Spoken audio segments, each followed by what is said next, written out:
बीजांकुर जनना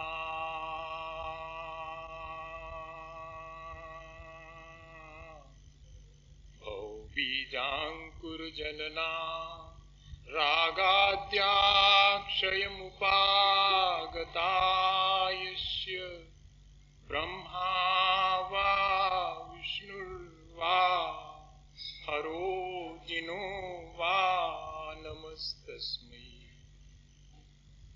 जो विद्यादि सागर सुधी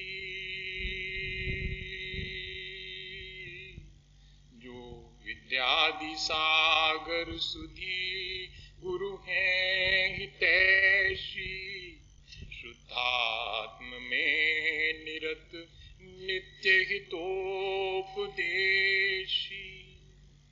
वे पाप ग्रीष्म ऋतु में जल हैं सयाने पूजूं उन्हें सतत केवल ज्ञान पाने पूजूं उन्हें सतत केवल ज्ञान पाने। बोले भगवान महावीर स्वामी की, आचार्य कुंद कुंद स्वामी की, आचार्य गुरु विद्यासागर मुनि महाराज की।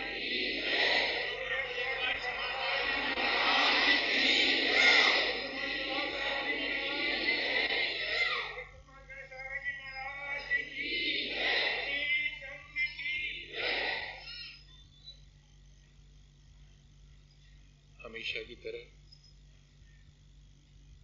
एक और दिन आज हमारे पास है,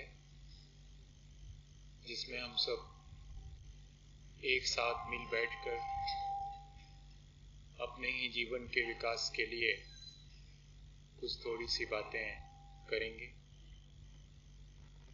मुझे जब भी ऐसे अवसर आते हैं लगता है कि आज के समय में एक साथ मिल बैठकर धर्म की बात करना भी कितना मुश्किल हुआ है, और बातें तो सब आसान हुई हैं, पर अपने ही जीवन के विकास की बात पर विचार करना बहुत मुश्किल है। पर फिर भी हम सबका सौभाग्य है कि हम सब आज एक साथ बैठ के अपने ही जीवन के बारे में कुछ थोड़ा सा विचार कर रहे हैं। बहुत पहले मैंने एक घटना पढ़ी थी। एक दादी माँ थी, तो वो अपने जीवन के अंत में तीर्थ यात्रा करने जाती, तो अपने बच्चों को बुला के उसने कहा कि बेटे, मैं तीर्थ यात्रा को जाती हूँ। मैंने अपने जीवन भर एक बगीचा लगाया है जिसमें कि फूल खिलते हैं जो सुगंध फैलाते हैं। मैं क्या पता तीर्थ से वापस लौट के आऊं या ना आ पाऊं, तुम उस बगीचे की संभाल करते रहना। मैं लौटूंगी तो जरूर देखूंगी कि वो बगीचा ठीक ठीक खुशबू फैला रहा है या नहीं। बच्चों ने कहा कि अम्मा आप निश्चिंत होके जाओ, आप जब लौटेंगी तो आपको ये आपके लगाए पेड़, आपका लगाया बगीचा ठीक हालत में मिलेगा। मां निश्चिंत होके चली गई और तीर्थ यात्रा से लौट के भी मां लौटी तो उसने देखा कि बगीचा तो सूख गया। क्या हुआ? क्या पानी नहीं दिया? बच्चों को बुलाया और पूछा कि तुमने ठीक से सेवा नहीं की, वृक्षों को पानी नहीं दिया, पौधे सब सूख रहे हैं, आखिर क्या बात है? उन्होंने कहा कि हमने तो बहुत सेवा की, हमने तो एक भी दिन ऐसा नहीं हुआ, और आप तो पेड़ों की जड़ों में पानी देती थी, थोड़ा सा देती थी, हमने तो हर पत्ते को पानी दिया है और पहुंचा है, उसे संभाला है। अब वो बूढ़ी अम्मा क्या कहे उन बच्चों को? पौधे तो सब सूख गए हैं, क्योंकि पौधों के हर पत्ते को पहुंचा और सहलाया तो गया था, लेकिन जड़ों में पानी नहीं दिया गया था। जड़ों में पानी नहीं देने से पौधे सब सूख गए। मैं सोचता हूं कि क्या ऐसा ही तो हमारे जीवन में नहीं हो रहा? हमारे जीवन में भी लगभग कुछ ऐसा ही हो गया है। जो भावनाओं की जड़ें हैं वे तो सूख गई हैं, और जो क्रियात्मकता के पत्ते हैं वे भी आज उन्हीं की हम सेवा में लगे हुए हैं। किसी भी कर्म के पीछे से भावनाओं को निकाल दीजिएगा, वो कर्म जीर्ण शीर्ण और सूखे पत्तों की तरह शेष रह जाते हैं। भावनाएं उन जड़ों की तरह हैं जो कि वृक्ष को हरा भरा और खुशबूदार बनाए रखती हैं।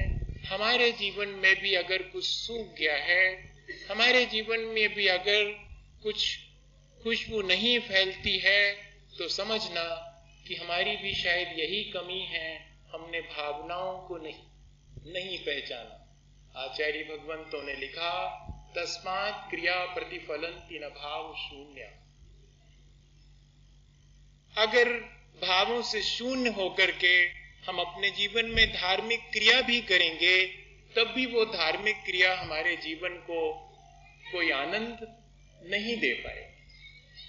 क्रिया आनंद नहीं देती, क्रिया के पीछे छिपा हुआ भाव आनंद देता है। यह बात हमें अब आने वाले समय में जितना जल्दी बन सके उतने जल्दी समझ लेनी चाहिए। ना हम अपने भावों की कद्र कर रहे हैं, ना हम दूसरे की भावनाओं की कद्र कर रहे हैं। भावनाएं निरंतर हमारी कलुषित होती चली जा रही है, हमारी बुद्धि निरंतर बढ़ रही है, हम क्रियात्मक भी बहुत हुए हैं, पहले की अपेक्षा अधिक हम क्रियावान हुए हैं, लेकिन उसके पीछे जो भावों की निर्मलता थी वो निरंतर कम होती जा रही, भावनात्मकता कम होती चली। जब मैं भावनात्मकता कह रहा हूं तो मानिएगा भावों की निर्मलता ही है। कोई भी व्यक्ति भावनात्मक कब होता है? जब वो प्राणी मात्र के प्रति संवेदनशील होता है, तब वो भावनात्मक होता है। ये जो संवेदनशीलता है वो धीरे धीरे कम होती जा रही, और पूरा धर्म तो भावना पर और संवेदनाओं पर टिका हुआ है। ऐसा नहीं है कि संवेदनाएं हमारी कम हुई हैं, कई बार ऐसा लगने लगता है। शरीर के प्रति हम बहुत संवेदनशील हैं, हमारे शरीर को कोई भी गड़बड़ी ना हो जाए इस बारे में हम बहुत सावधान हैं, बहुत सजग हैं। हमारे इंद्रियों के बारे में हम बहुत संवेदनशील हैं। हमारी नाक ठीक ठीक सूंघ पाती है, थोड़ा गड़बड़ होता है हम फौरन ट्रीटमेंट लेते हैं कि नाक ने सूंघना बंद क्यों कर दिया, कान ने ठीक ठीक सुनना बंद क्यों कर दिया, शरीर कमजोर क्यों हो गया, इसके प्रति तो संवेदनशील हम हैं। लेकिन हमारी आत्मा की आवाज ही हम नहीं सुन पा रहे हैं, इसके लिए कोई उपाय? हमारे शरीर के पतन होने का उपाय है, लेकिन हमारे आत्मा के पतन होने का हम कोई उपाय नहीं कर रहे हैं। वो उपाय तो हमारी भावनाओं की निर्मलता ही कर सकती है, और वो दिनों दिन कम होती चली जाती।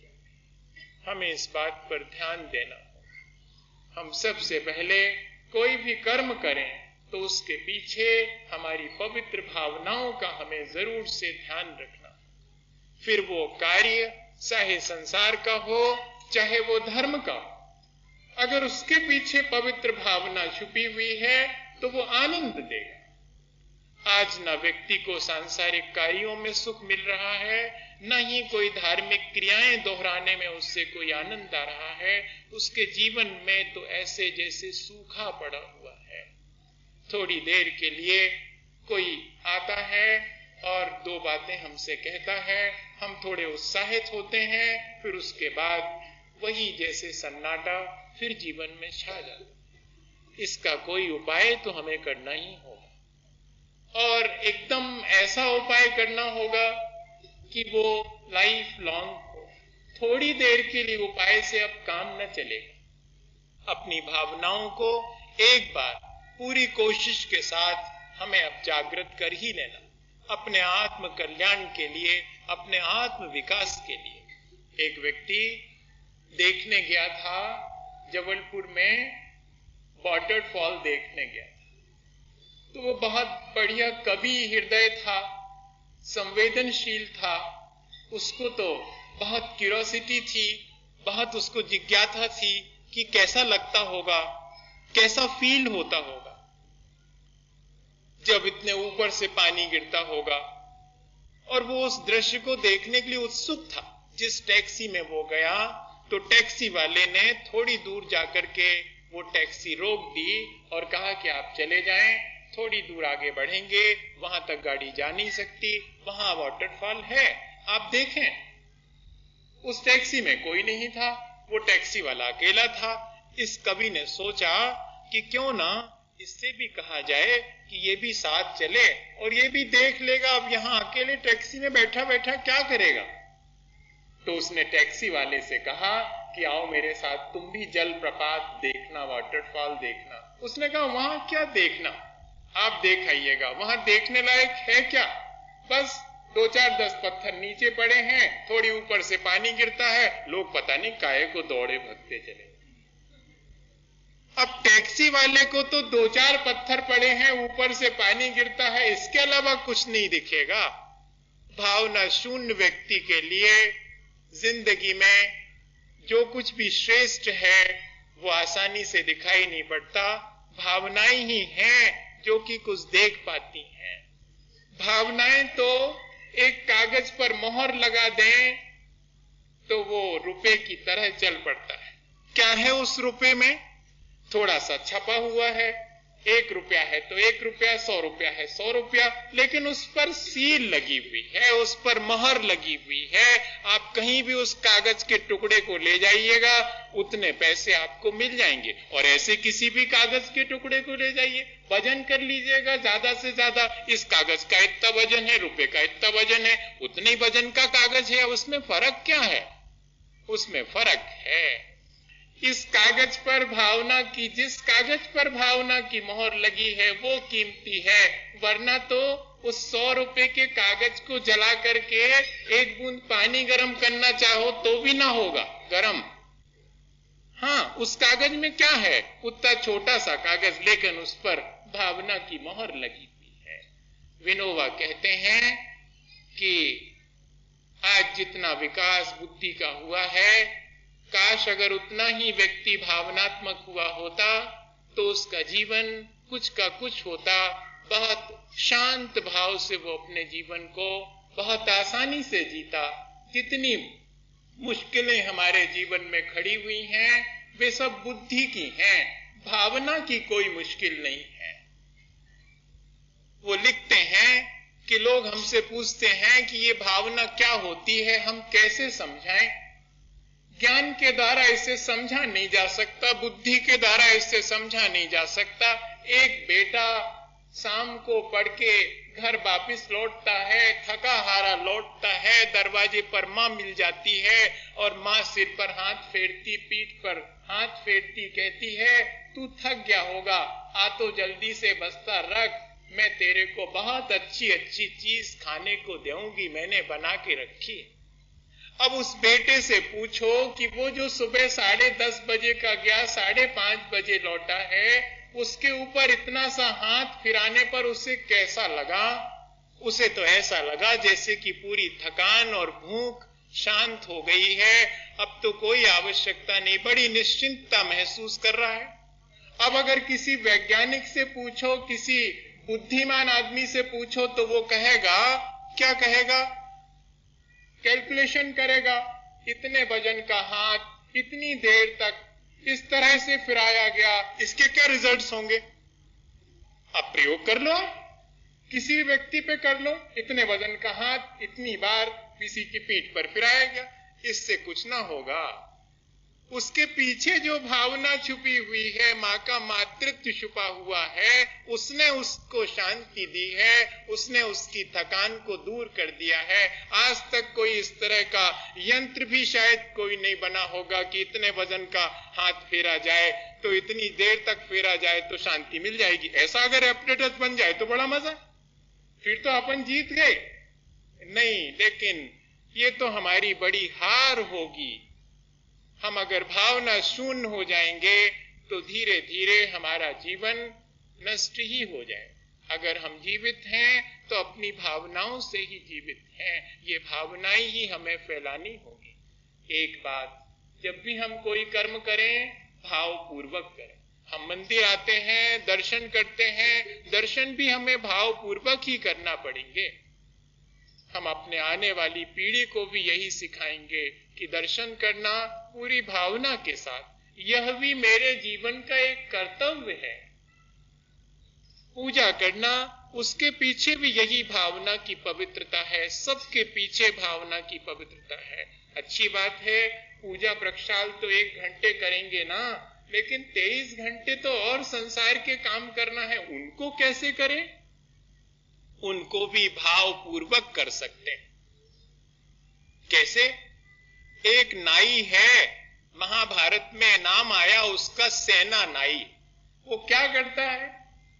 वो नाई का काम करता है, लेकिन जब भी दूसरे के बाल निकालता है तो विचार करता है कि जैसे मैंने ये सिर की दूसरे की गंदगी निकाली है, ऐसे ही तो मुझे अपने सिर की गंदगी भी निकालनी है। इसलिए वो सेना नाई का काम करते हुए भी और श्रेष्ठ हो गया। किसान जमीन में बीज बोता है, फसल उगाता है, लेकिन उसके पहले उसे साफ करता है और विचार करता है कि जैसे मुझे फसल अच्छी लाने के लिए इसे साफ करना जरूरी है, ऐसे ही मुझे अपने मन को भी साफ करना होगा। तब मेरे भीतर धर्म की फसल, मेरे भीतर कोई अच्छाई की फसल उगेगी। क्या ऐसा विचार करने वाला किसान भावनात्मक नहीं है? है भावना। तराजू तौलने वाला जानजाली वैश्य है। वैश्य का काम करता, लाभ हानि तराजू तौलता रहता है। जब उसके पास कोई ज्ञान लेने पहुंचता है तो वो कहता है कि मैं ज्यादा बात नहीं जानता, मैं तो इतना जानता हूं, मेरे दरवाजे पर कोई भी आए, लेकिन ये जो तराजू की डंडी है वो तो सीधी ही रहनी चाहिए, चाहे छोटा हो, चाहे बड़ा हो, अमीर हो या गरीब हो। वो जानजाली नाम का वैश्य क्या कर रहा है? वो कर्म कर रहा है, लेकिन उसके कर्म के पीछे भावना की पवित्रता है। अब मैं आपको और कितने उदाहरण दूं। हम सब समझ गए होंगे कि हम जो भी कर्म करते हैं उसके पीछे हमारे भावना की पवित्रता हो तो वही कर्म हमारे जीवन को परिष्कृत और सुंदर भी बना सकता है। और वही भावना अगर अपवित्र हो तो पूरे जीवन में अच्छे कार्य करने के बाद भी हमारे जीवन में अच्छाई नहीं आती है। अच्छे कर्म करने से जीवन अच्छा होता है, इतना ही नहीं है, अच्छे भावों से जीवन अच्छा होता है। अच्छे कर्म तो करते हैं हम, लेकिन उनके पीछे अगर हमारे भाव अच्छे नहीं हैं तो वे अच्छे कर्म भी हमें मदद नहीं कर सकते। आप इसका अर्थ ये मत लीजिएगा कि बुरे कर्मों को अच्छे भावों से करें, कभी कर ही ना पाएंगे। अच्छे भावों से बुरे कर्म तो होंगे ही नहीं। जिसके भाव अच्छे हैं वो तो अच्छा कर्म करेगा ही करेगा। इसलिए हमें विचार करना चाहिए कि अब हम जो भी कर्म करें उसके पीछे, चाहे वो सांसारिक काम हो, अब ये तो फिर मुश्किल आ गई कि भावना की बात तो आप कह रहे हैं, लेकिन कैसी भावना? कहते हैं अपने और दूसरे के कल्याण की भावना से कर्म किया जाए। सांसारिक कर्म भी अगर अपने और दूसरे के भले के लिए किया जाए तो वो सांसारिक कर्म भी व्यक्ति को पार कर देगा। ये बहुत सांसारिक सी बात आपसे कह रहा हूं। आपको ऐसा लगेगा कि अरे हमको संसार के काम करने के लिए कह रहे हैं। हम तो सोचते थे कि महाराज कहेंगे कि अब संसार के काम छोड़ो और धर्म के काम करो, तो हम वही तो कह रहे हैं। अगर संसार के काम भी आप हित के लिए करो, मेरा हित किसमें है और दूसरे का हित किसमें है, ये विचार करके कोई संसार का काम भी करेगा तो वो सब धार्मिक ही हो जाएगा। मेरे ऐसे बोलने से दूसरे को कष्ट होता है तो फिर मैं अपने उस बोलने पर लगाम तो लगाऊंगा। मेरे चलने फिरने आने जाने से इसको ऐसा मुश्किल आती है तो मैं अपने चलने फिरने आने जाने को संभालूंगा। मेरे विचारों से दूसरे को अहित होता है तो मैं उन विचारों को संभालूंगा। यही ना, कर्म तो तीनों से होते हैं। शरीर से कर्म करते हैं, वाणी से कर्म करते हैं, मन से हम कर्म करते हैं। उन तीनों पर अगर हम इतना ही पहरा बिठा दें कि मेरी वाणी दूसरे का भला ही करे, अन्यथा मैं मौन रहूंगा। मेरा शरीर दूसरे का भला करे, अन्यथा मैं शरीर की क्रिया ही ना करूंगा। और मेरा मन दूसरे के कल्याण का विचार करे, अन्यथा मैं वो कोई विचार ही नहीं करूंगा। आप देखिएगा पूरा जीवन संभल गया। अगर हम इस तरह अपने मन वचन काया को एक भावनात्मकता का पुट दे देवें दूसरे के और स्वयं के। और एक चीज ध्यान रखना, जब भी दूसरे के कल्याण का विचार करेंगे तो अपना कल्याण तो फोकट में ही हो जाए। हाँ, बड़ा मजा है। आप दूसरे से प्रेम से बोलिएगा तो आपका मन तो पहले ही प्रेम से भर गया। आप अपना मन गंदा करके दूसरे से अच्छा बोल थोड़ी सकते हैं। और अगर दूसरे से बुरा बोलिएगा तो आपको पहले बुरा हो जाना पड़ेगा। इतनी मोटी बात भी मुझे कई बार लगने लगता है कि क्या हमें समझ में नहीं आती? आती तो है, ऐसा नहीं है कि नहीं आती है, लेकिन क्या करें। हमने पिछले दिनों बैठ करके समझा था कि हमारे संस्कार ऐसे जबरदस्त पड़ गए हैं कि वो जब जब भी हम अच्छा करने जाते हैं तो बुरा ही हमारे द्वारा हो जाता है। ऐसा कठिन हमारे ऊपर संस्कार पड़ गया। तो हमने पिछले बार ये तय किया था कि कोई बात नहीं, अगर बुरे संस्कार भी हमारे पास है तो धीरे धीरे अब हम नया कुछ बुरा नहीं करेंगे, ताकि वो पुराने संस्कार धीरे धीरे टूट जाएंगे। जब जब भी हम अच्छे भाव करते हैं तो अच्छे कर्मों का फल अनंत गुना हो जाता और बुरे कर्मों का फल शून्य हो जाता। और जब जब भी हम बुरे भाव करते हैं तो अच्छे कर्मों का फल तो शून्य हो जाता और बुरे कर्मों का फल अनंत गुना हो जाता। भावों पर ही कर्म निर्भर करता है। ऐसा गणित है। गणित का बड़ा अजीब सा हिसाब है।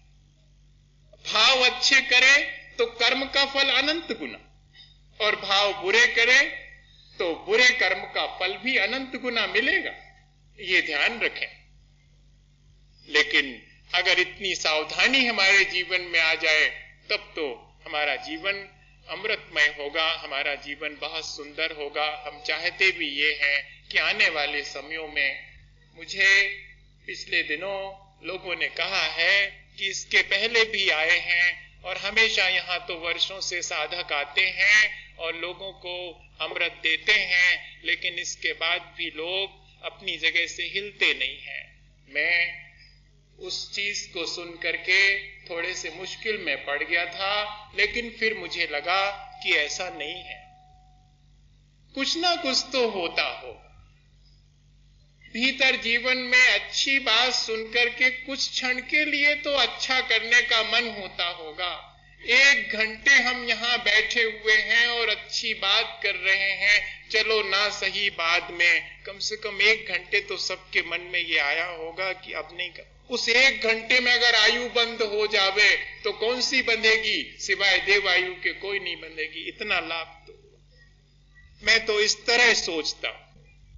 पर लोगों ने मुझे कहा कि नहीं, आप इस तरह सोचेंगे तो काम न चलेगा, क्योंकि यहाँ लोग मुश्किल सुधरते ही नहीं है।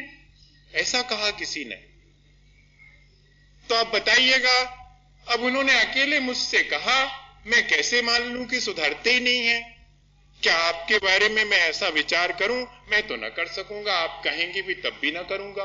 मैं तो भरोसा रखूंगा कि आप जरूर से अपने को परिवर्तित करें। मैं जानता हूं कि अपेक्षा दुख का कारण है, लेकिन आज ही से आपसे कह दे रहा हूं, आपसे मुझे बहुत अपेक्षा, और आप मेरी अपेक्षाओं को ध्यान में रखकर मुझे दुखी ना करेंगे, इसका मुझे भरोसा है। क्योंकि अपेक्षा पूरी नहीं होती तो दुख होता है, लेकिन मुझे भरोसा है। मैं तो अपने जीवन की शुरुआत विश्वास से करता हूं और चाहता हूं कि हम सब भी अपने जीवन की शुरुआत भरोसे से करें और जीवन का अंत भी उसी भरोसे में हो। हम किसी पर अविश्वास करके, हम उसके बारे में अविश्वास करके अपने जीवन को क्यों अविश्वास में डालें। इसलिए मैं इस बात को जो कह रहा हूं, आगे आने वाले दिनों में कहूंगा, इस विश्वास से कह रहा हूं कि आप जरूर से, अगर 0.1% भी, मैं 100% की बात तो नहीं कह रहा, क्योंकि मैं जो बात कह रहा हूं उसको मैं भी 100% नहीं मानता, आपसे ईमानदारी से कहूं। कोई नहीं मान सकता, हम तीर्थंकर और हम भगवान थोड़े ही हैं। उस हैसियत के होते तो भैया काहे को यहां पर आए होते, इस काल में पैदा होते। पर हम तो इस काल में जितनी भी अपनी थोड़ी सी शक्ति लेकर के आए हैं, उसका ठीक ठीक अगर उपयोग करेंगे, उसका 0.1% भी, मैं तो कहता हूं 0.00001% भी करेंगे, और दशमलव रख लो, जितने शून्य रखना हो उतना भी हम करेंगे, तो हमारे जीवन में जरूर से सुख और शांति आएगी। मैं इतना भरोसा रख के ये बात आपसे कह रहा हूं।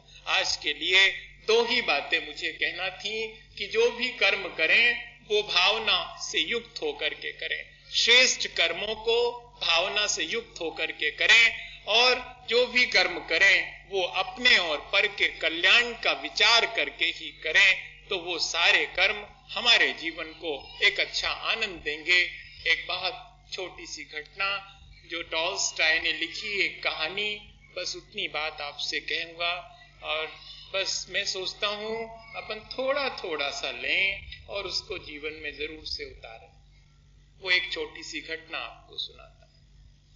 We are 3, you are 3, ऐसा करके ये इंग्लिश में टॉल्स्टॉय ने घटना लिखी है। बड़ी बड़ी प्यारी घटना है। वो जीवन को बहुत संदेश देती है कि हम अपनी क्रियाओं में अगर भावात्मक होंगे, हम अपनी पवित्र भावनाओं का ध्यान रखेंगे, तो हमको अपना जीवन सुखद और अच्छा मालूम पड़ेगा।